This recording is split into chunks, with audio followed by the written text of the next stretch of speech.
Well, it's been a long day and a good day. And to wrap this up, I'm just going to, first of all, give a really big thanks to Brookings, to Yale, to David Wessel, to Andrew Metrick, Nellie Lang, Deborah McCullen. You know, this came together much better than I had ever expected. In many ways, it mirrored the crisis, right? A tight deadline, a lot of anxiety, a lot of stress, and guess what? It came together at the end.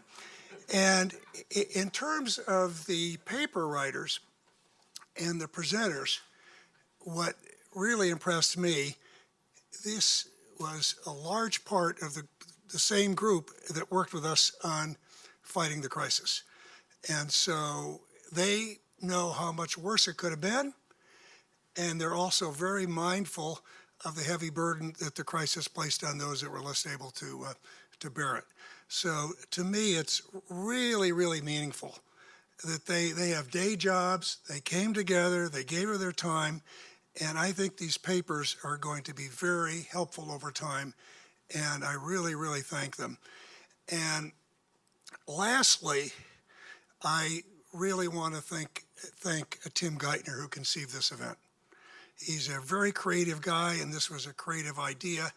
And what better way to demonstrate the teamwork and the policy continuity than to have people from two different administrations and from different agencies in the government collaborate and write a paper.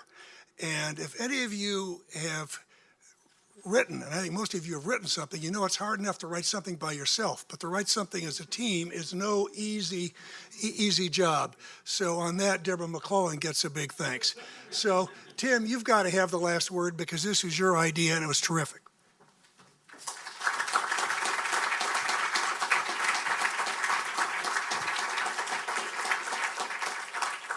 I want to echo but not repeat Ben and Hank's compliments and thanks to all the people who helped make this work. I was terrifically impressed by the quality of the papers. I shouldn't say surprised because you guys are talented people, but you were pretty reflective, and it was better than I thought. I hope we can leave a better body of work to help inform the choices our successors make. There's a bunch of people that are not here we should acknowledge, because this is not everybody who was really immaterial to this.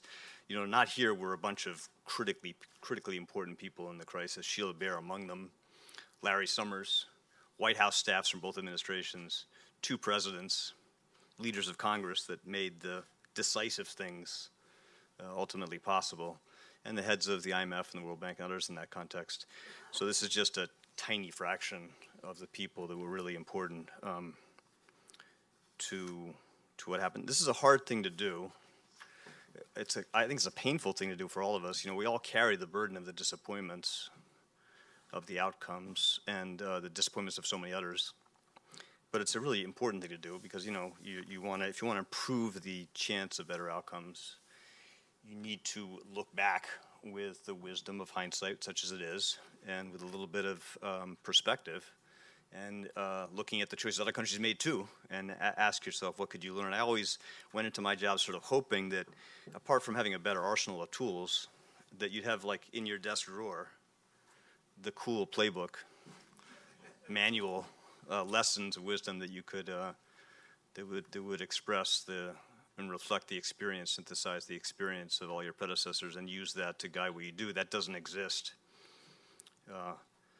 We did a lot of things in the crisis that will leave our successors a dramatically better playbook, and that will help improve.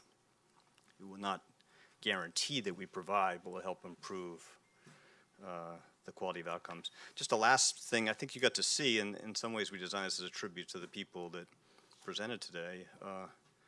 You know, you got to see a measure of the incredible integrity and thoughtfulness and depth and creativity of the people that were in these important jobs. They're tremendously valuable asset. And, you know, this is what we were laying out a bunch of lessons from this crisis, how dangerous it is to let your regulatory system fall behind the curve of innovation and risk, how important it is to preserve the defenses you need to create against a future crisis, why you need a better arsenal of tools more degrees of freedom in crisis, why you need better knowledge of what works, but you need people who are willing to come and spend a big part of their lives in these institutions, who are talented and smart and thoughtful, willing to debate and feel their way and challenge each other. And you saw a measure of the quality of those people in these presentations today. So thanks for coming.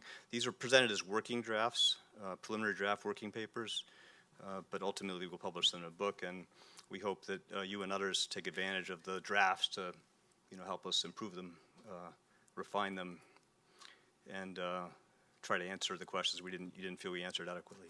So thanks to all of you very much.